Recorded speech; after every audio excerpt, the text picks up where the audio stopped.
What do all these objects have in common? Well, art nerds, you're just going to have to watch to find out.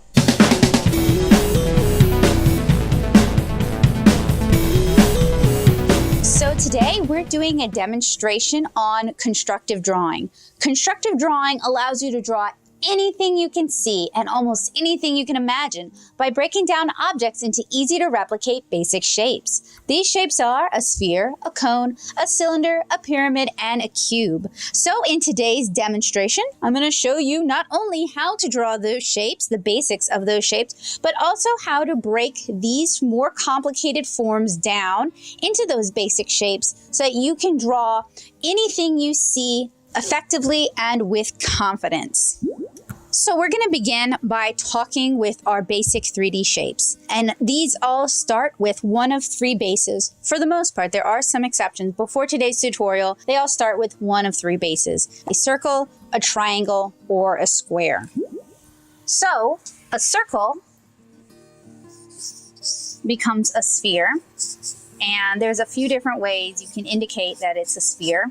For today's purposes, we're going to do two ellipses, which are basically like ovals inside our circle to indicate that it is indeed a three-dimensional sphere. But if you're doing watercolor, I have some tutorials on lighting that so that it appears spherical. Our triangle can turn into one of two shapes. It can turn into a cone or it can turn into a pyramid. And pyramids can have multiple sided bases. It's not just 3 or 4. You can go higher than that. So we're going to start with our cone. And you can see it has a curved bottom, so it has an ellipse just like the circle does, or just like the sphere does, sorry.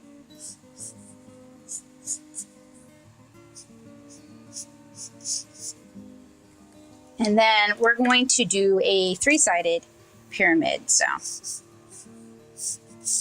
we draw a fat little triangle, draw a line straight up from the middle, and we can draw it like that and shade in one or two of the sides, or we can draw it. Let's see if I can actually get it so that you can see 2 sides. We're going to cheat. This is actually going like that.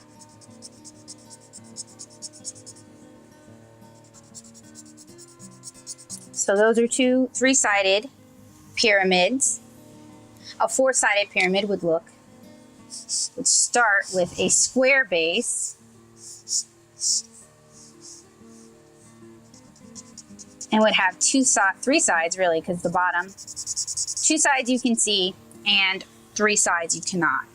And a 3-sided pyramid is going to have 1 to 2 sides that you can see and at least 2 sides that you cannot. Actually, the pyramid then would have 1, 2, 3 sides that you cannot. Sorry about that. Geometry. All right, now our square, which can also just be a rectangle. Usually these are called rhomboids or rhombuses. You can do the square in 3D a variety of ways. And once you guys start learning the basics of perspective, that'll kind of help you decide which way is best for the drawing you're doing. But I like to start off by drawing a square or a diamond shape first, and then building my sides off of that.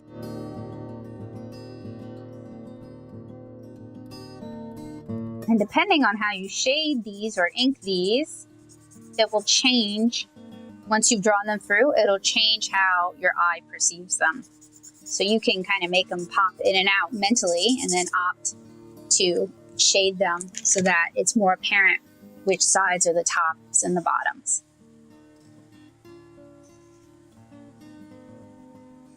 So for the purposes of this demonstration, pretty much every shape, every object we're going to draw today is going to come from one of these 3 basic 2D forms and one of these 4, oh, I lied to you guys, I still have to do the cylinder. So the cylinder is either going to, when you're looking at it in 2D, it's either going to look like a circle or a rectangle, for the most part. And a cylinder starts off usually with an ellipse, like we talked about with the circle, and then with 2 lines going down or to the side. So we're going to draw one from side view. And all of this should look familiar to you guys from geometry. And that's what makes geometry so cool, is geometry is basically a drawing class. They're teaching you how to draw. So we've got our basic 2D and 3D shapes introduced. Now we can start taking some of our more complex forms and breaking those down into individual 2D and 3D shapes. So I've assembled a collection of just kind of household items, various shapes, but all kind of reflect either these very basic shapes or a combination of shapes. So I've got a ridiculous soft stuffed squirrel, a pair of sunglasses, and this will be kind of interesting to break down into these basic shapes, my meteor mic, a roll of tape, a paper clip holder, a power brick, a container of gum Arabic, a hake brush, a really ugly kitten with a ball of yarn, a can of coffee, and I do not recommend these, they're gross, a brush holder, and finally a small glass bottle. So we're just gonna work our way through these, and hopefully as we go, you'll start to pick up the gist of things. And I highly encourage you guys to work along at home. So I wanna start with something very simple, our can of coffee. This is a pretty basic cylinder. Unfortunately, there is no good way for me to angle the camera so that you guys can see the exact view I am. So what I'm going to do is I'm going to include photos from my view, and that way you guys can kind of see what I'm seeing. Okay, so I definitely want to capture the top since we are dealing with a cylinder here. So I've sketched in our very basic cylindrical shape. Sketched in the pull tab. Now it kind of goes in from the top, and then at the bottom it kind of does the same thing. And you guys may also see this referred to as volumetric drawing or volumetric thinking. So we've got the basic can shape sketched in. Now I'm going to just start sketching in the details. So a circle for the logo with a swoosh line. And then there's text, which I'm lazy and I don't usually like writing out the text. I'll usually just kind of block it in. And I'm doing it on a curve because it is curving around the can. Then I'll break her down into basic components too, even though we're just sketching here. All right, so we have our sketch completed. I'm just gonna go over this, tighten it up just a little bit. When you're first learning how to draw volumetrically, you want to do what's called drawing through the figure. So where we drew all of our ellipses, that's drawing through the figure. That's trying to capture the volume of the object we're drawing. And if you haven't gotten to 9th grade math, you're going to be hearing these terms a lot in 9th and 10th grade geometry. So I recommend you pay attention because a lot of this comes up again.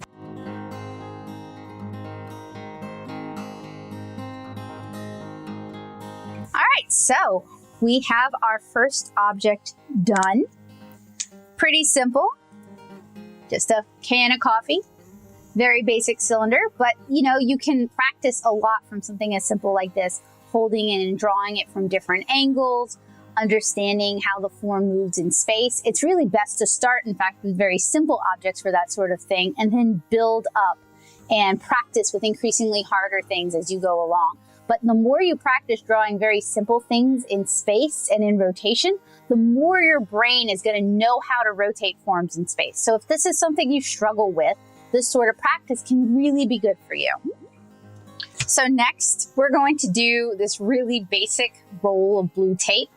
And I'm not going to walk you guys through it. I'm just going to do it. And hopefully you guys will be able to follow along. But it should be really, really simple. It's mostly just drawing ellipses. So I'm going to do this one kind of from a top view.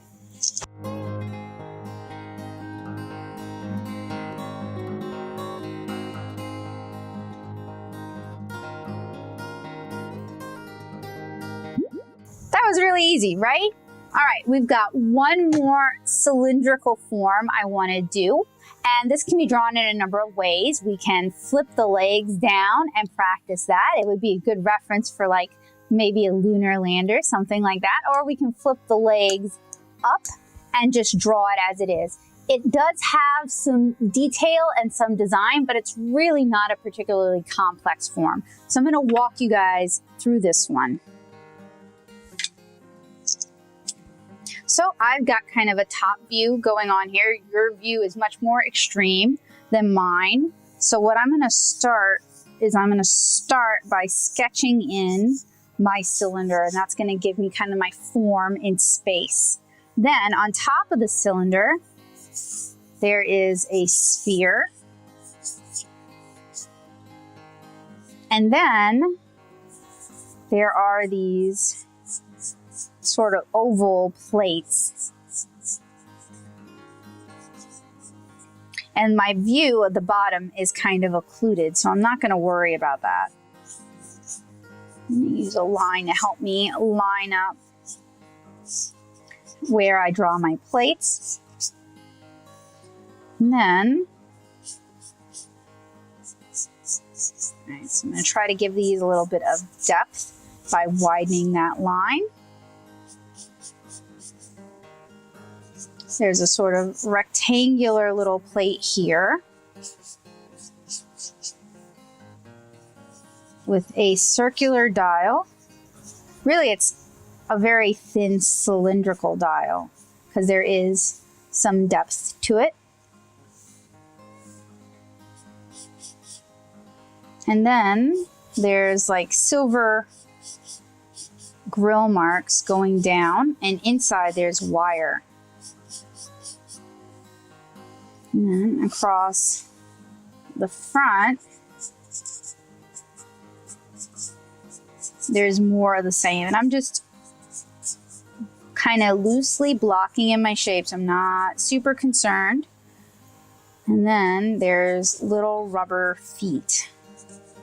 Okay, so I have the basic form sketch. Kind of looks like R2-D2. Now I'm going to start tightening my form in with a darker color marker. And I'm paying attention to the width and volume of the shapes I'm drawing, because they wouldn't just be flat. They're not just flat on this microphone.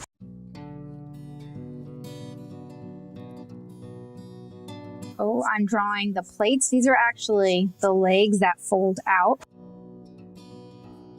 Now I can move on to some of the details on the mic itself.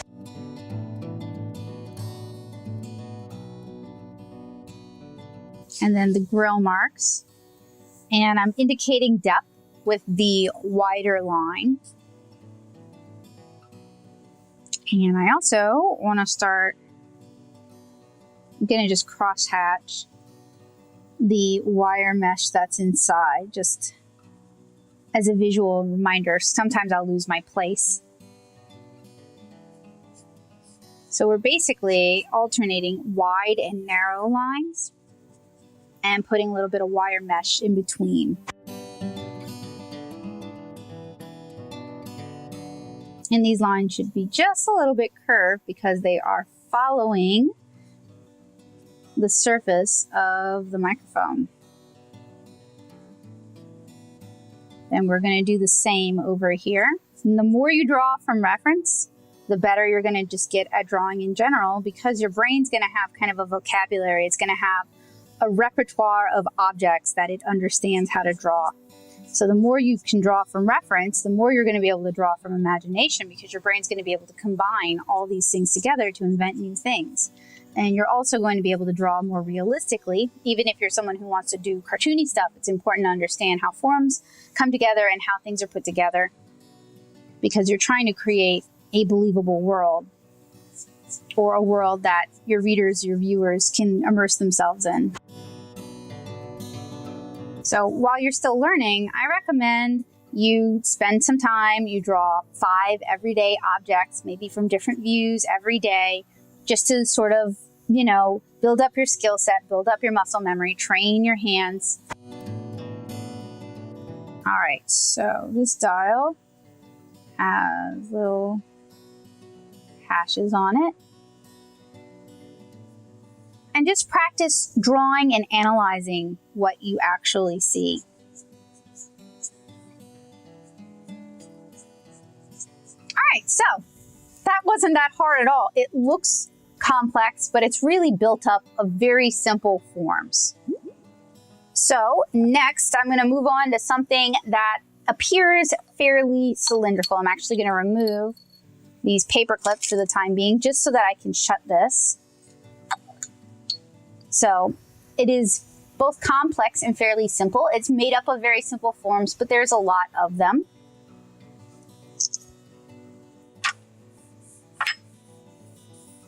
So I'm going to start with a sphere. And then under the sphere is a short, fat cylinder. And then the sphere comes out a little bit with a little bit of a lip. So there's a cylinder there, and then there is another short, fat cylinder. And then on top of that is kind of an oval cylindrical shape, and then another cylindrical shape, and then a piece of wire. And then inside is another spherical shape with 2 cylinders. And so that's kind of the basic shape of this. Now let's go ahead and start refining it. So really, one of these is the lid. And then we have a little basket with some resin goodies in it. And the basket is faux wicker. So we've got a little bit of a basket weave pattern going on, and I'm just sketching it really loosely. And then we have a frying pan that over the years has lost its handle, but I'm going to draw the handle back in, because it's just too sad not to have it. And then we have some twisted wire, and on top of that is a clip, and I'll draw the clip separately. And then we have the lid on the glass. It kind of curves in. And then this is actually not quite as spherical as we drew it, so it's a little narrower at the top and gets kind of fatter at the bottom. And then glass has a little bit of width to it, so I'm going to draw a line there to indicate kind of a change in the topography. And then some lines like that to indicate the depth of the glass. And then you can actually see the cylinder through the glass. And then Calcifer himself is pretty interesting. Obviously he's fire. He's a little flame demon. So he's gonna have all these little sketchy kind of organic tendrils coming up off of him, going up, since fire. Mine is not nearly as happy as the Ghibli one, but that's okay. Then he's sitting on top of some logs. All right, so that was actually a lot easier than it looked, right?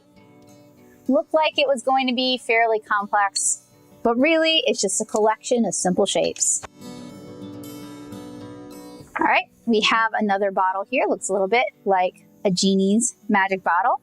And this is another one that's fairly simple. It's a little bit pyramidal, but also has a lot of cylinders and circles. So this should be a fun one to draw. So we got a cone actually. So we're gonna start by sketching in a cone, but I'm actually going to bow out the sides. I'm gonna draw a line from the middle.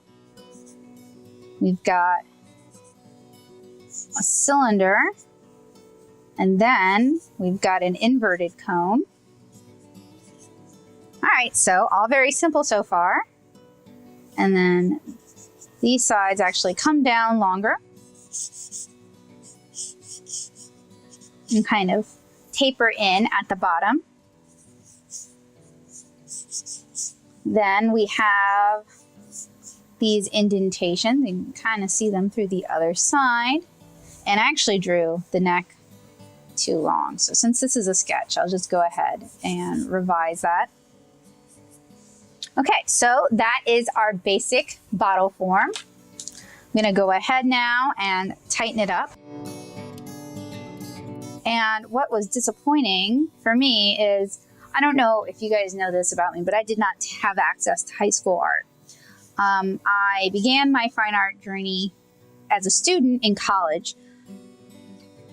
So they assumed I already knew how to do these things. So I actually had to learn this from reading tutorials online and seeing how other artists do things and watching videos. So some teachers don't know how to teach this because they themselves are not actually artists, and some assume you already know it, so they don't make you practice it in class. So there's no shame in not knowing how to do this. We're all on an artistic journey, and you haven't failed by not learning this. And this is something you can learn at any point of your journey.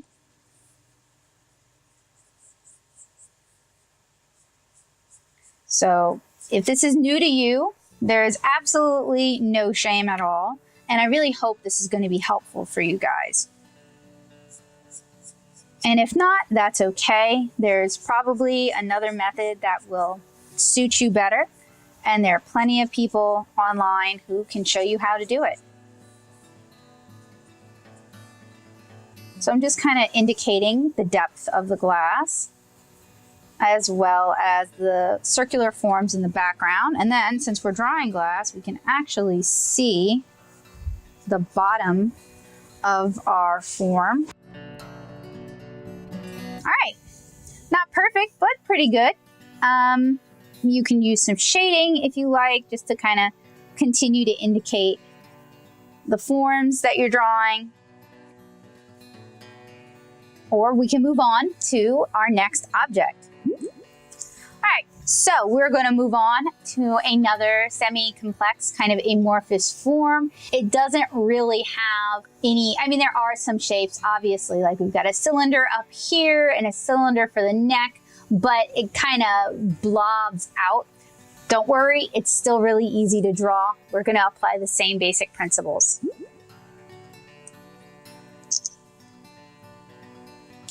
All right, so I am actually going to move it a little off frame. I apologize, but I do have a photo reference for you guys. I'm going to start with the top, which is a cylinder. And then we have, actually, I'll draw this through for you guys, since that's an important skill to have and you shouldn't just skip it. And then, so we have this weird shape going on. So what I like to do is I kind of start blocking things in just to kind of give myself an idea of the forms and what I'm working with. And I know that the bottom is an oval and that the side has, it's a little flatter. It's not completely rounded. And then we've got our label, which is going to actually help indicate form. And then the liquid inside the bottle will also help indicate form.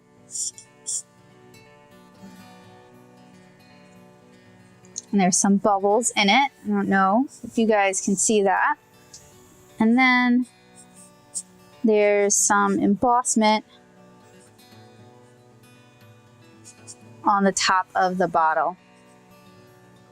So I'm just kind of loosely sketching that in.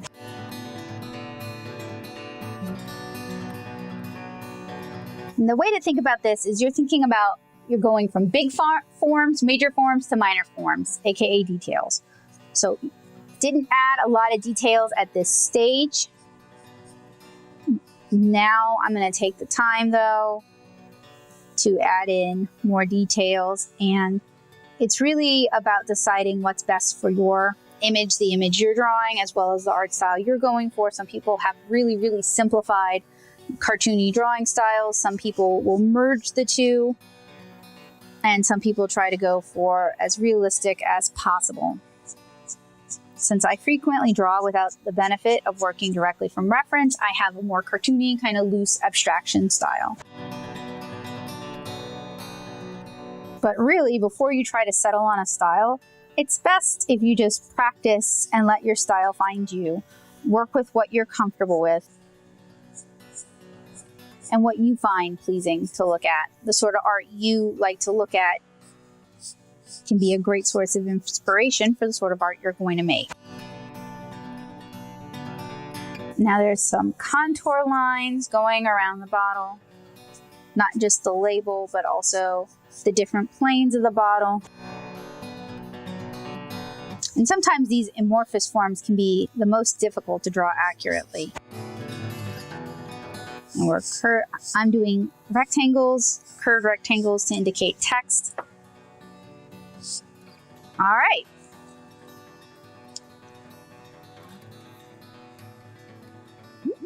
So we have done a lot of spherical and cylindrical forms. We're going to move on now to things that are more blocky and more cuboid. We're going to start with something really, really easy. It's a power brick. We can basically just draw a rectangle and put some buttons on it. Now this one's going to be hard for you guys to see because it is black on black. So I'm going to take a picture and hopefully that'll be a little easier for you guys to see what I'm doing. So for this, I'm going to start with just sketching in kind of a rectangular form. And then I'm going to curve the edges, since that is what my power brick actually has. All right, we're done. I'm just kidding. There's other details to put on, and the more details we put on, the more it's going to start to feel like a real object. And some people would even do contour lines on the side to just indicate that that's a curved surface. It's pretty basic though, but drawing basic things is good too. Gives you a chance to practice your skills. And again, it's also about developing muscle memory. You know how people who play sports, they have to practice, they have to do drills. Well, the same goes for drawing. Very, very few people can become excellent draftspeople, excellent artists without putting in the time to build those muscles and to build that muscle memory. It's also about experimenting, playing around a little bit, trying new things, which can be really, really great when you're drawing from reference because you're not really thinking so much about making up a form. You're really just capturing a form. So it gives you a lot of opportunity to play and to try new things that you might not otherwise get to try. The USB plug has a little bit of depth too. So that one was super easy. It was kind of a gimme. Now we're going to move on to something a little more complicated, this brush stand. So with this, we're going to start just by sketching our rectangle. You can see a little bit, but not much of the side. And then there's kind of a curved master shape on top. I know it has scallops, but we're gonna sketch this in with a curved shape to begin with. And then there's, in fact, I'll draw this through so you guys can get an idea of the shape underneath. Kind of a step down, and then another step down. So we've got the basic master shape. Now I'm going to sketch in those scallops. Let's see, we have 1, 2, 3, 4, 5, 6. So I need to get 3 on each side. And it's okay if they're loose and really, really sketchy. We're going to tighten this up 1 layer more with a darker pen. And then we're sketching in the volume.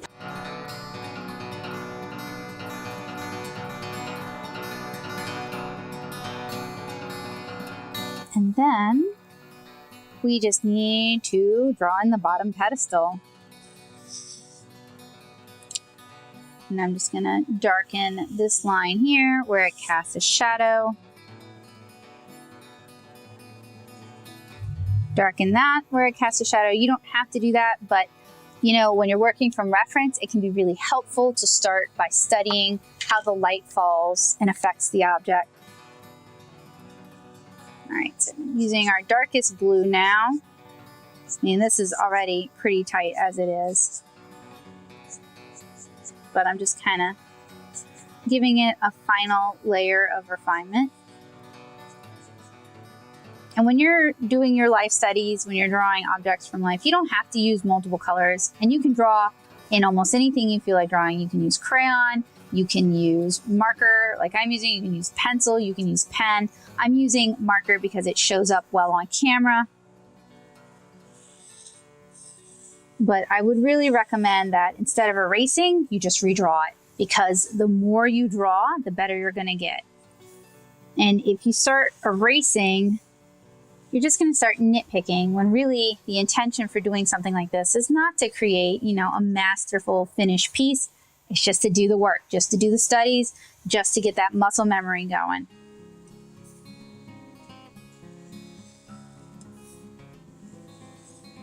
Okay, so that wasn't that hard, right? Pen rest, not too bad. Next, we are going to draw a hockey brush. And this is an interesting form because, like our gum Arabic bottle, there is definitely some amorphism to the shapes. But we do have some basic things that we can start off with. We can start off with a really long and narrow rectangle. And that's going to be the handle of the brush.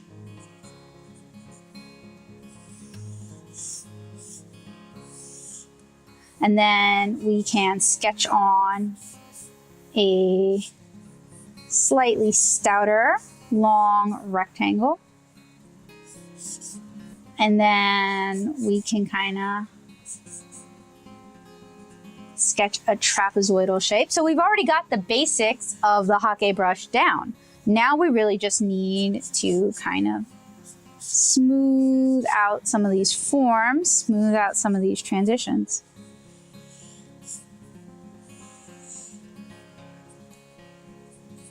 And there's a hole, which since it's in wood, it would be a cylindrical hole. And then there are these areas that are indented where the wire has been used to tie on the bristles of the brush. And then there's kind of a slit in the brush itself.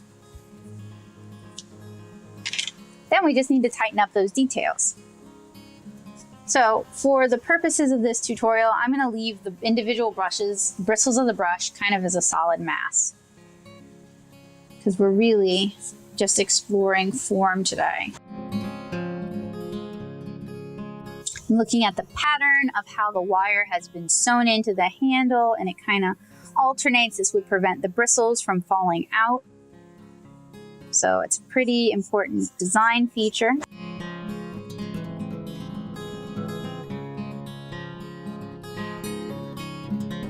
These would be straight lines, and if you so desire, you can use a ruler for this. All right, so pretty simple, right? Really not difficult at all. We're going to move on now to some more amorphous, more complicated forms, the sort of stuff you really see more of in real life or if you're drawing animals. We're going to start with the sunglasses, and then we're going to do our ugly kitten and our weird squirrel. All right, so with these sunglasses, we're going to start out with what we know. We're going to do a very basic rectangular shape, and it seems like it goes in. So these sunglasses would occupy kind of a boxy shape. Now we're gonna do a little bit of sketching, because we're sketching in the frames of the glasses.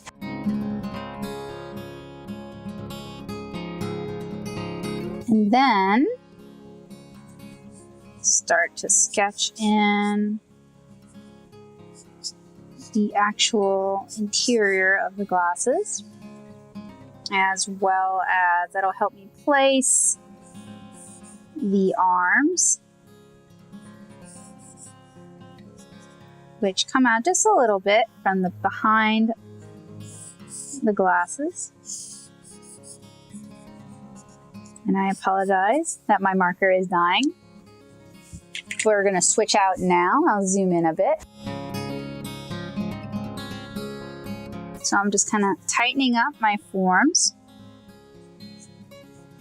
adding a little bit of depth and mass.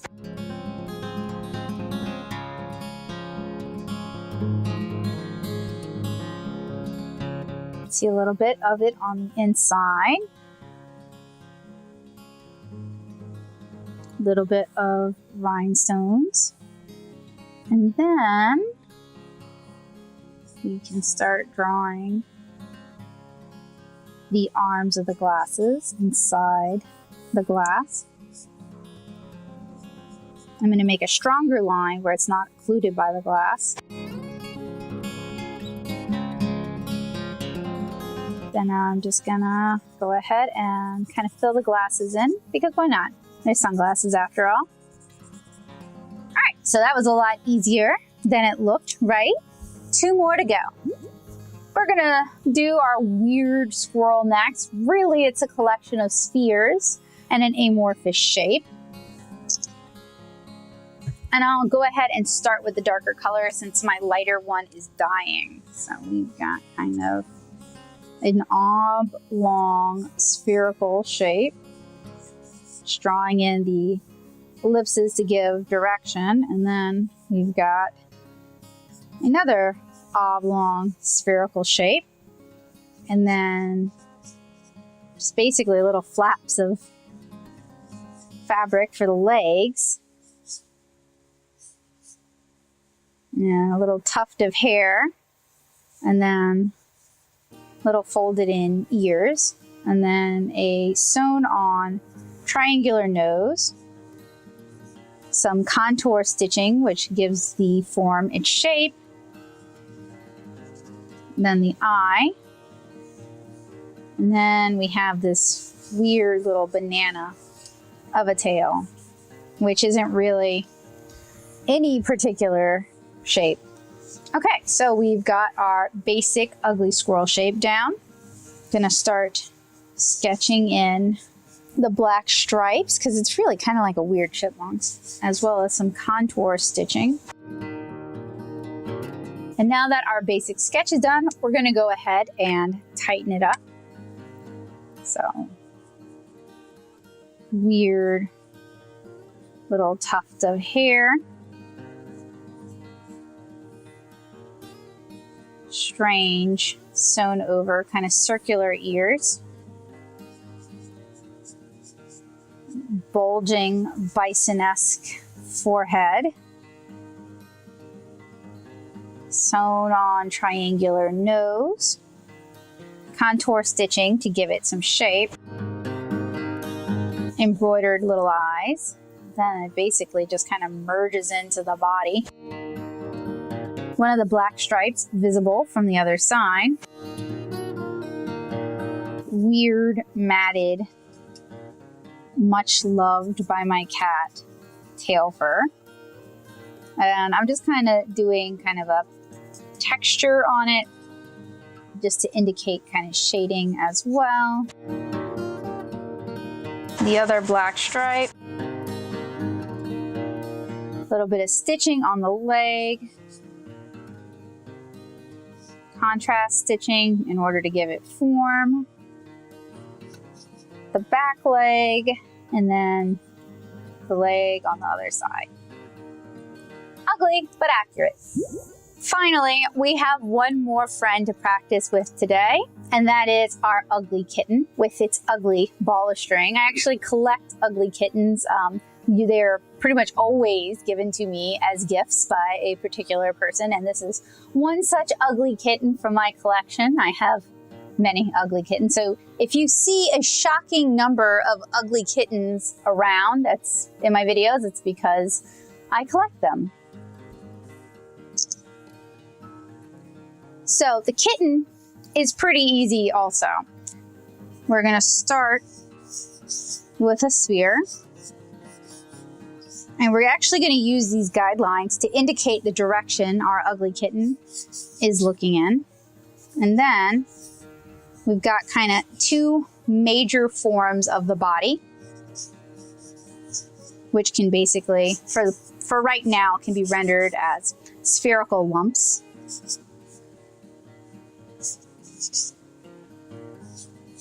And then a molded tail. The spherical ball of yarn, kind of a conical paw, and just like a whole lot of lumps, honestly.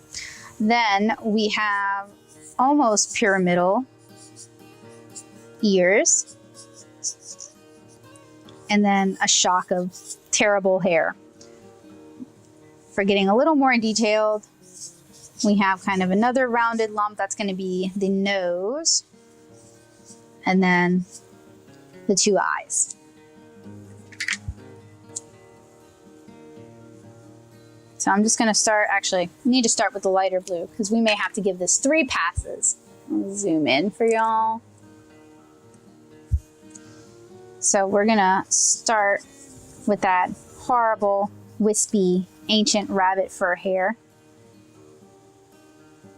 The little boop boop of a nose, and then it's got kind of like a weird little open knowing smile, like this kitten knows all your deep dark secrets. This kitten has seen some things. It sits at my recording table. The painted on china eyes.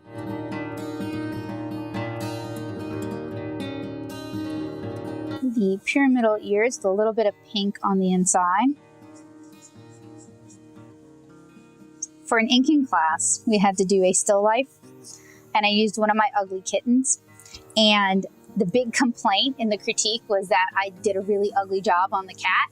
So I brought in the ugly cat because they wouldn't believe me that it really looked that bad. So that's what you get. That's what happens when you choose to draw. In fact, here is the piece, and it really does look that ugly. That's the problem when you enjoy doing kitsch items for your still life is that sometimes if you're doing it for a class project or for a critique, other people might not believe you. They might just be like, oh, don't make excuses for your poor drawing skill, which is exactly what my classmates said. They were like, everything else is done so well, and then you really cheaped out on the cat. So had to bring the cat in to show them that just that cheap looking. And you guys will probably notice I am making some modifications as I sketch. I'm correcting some things, repositioning some things. That's why we do things in stages. That's why I do things in stages. It gives me an opportunity to kind of correct any mistakes that I might have made. Do a little bit of shading to help indicate form on this mess of a cat. All right, so we are finished. We have drawn 12 items today. They're all fairly different from one another, all still relatively basic, but I hope this has given you guys at least a beginner's understanding of basic constructive drawing, volumetric drawing, that sort of thing. It's really simple, and pretty much everything you encounter is going to be made up of one of those 4 shapes or a combination thereof. You might get something really complicated like a geodesic dome or a D20, and those are kind of built on different structures, but it really just always boils down to one of 4 volumetric shapes for the most part. So I hope you guys found this workshop/tutorial helpful, useful, and informative. If you have any questions, don't hesitate to ask me down below. Many of these techniques can and are used in constructive figure drawing, constructive human anatomy, of which I have many tutorials here on this channel, and I have more yet to come. If there's anything you're curious about that I didn't quite cover enough, let me know, and I would be happy to do a follow-up video. This is going to be part of a series of drawing tutorials, and this is sort of an enrichment for the comics class I'm teaching through Nashville Community Ed. So if you enjoy what I do here, don't hesitate to let me know and consider subscribing for more. So thank you guys so much for watching. I hope to see you again with another tutorial really soon. And if you're looking for more on drawing and on comics, head on over to nattosoup.blogspot.com. So have a great day, guys. Bye.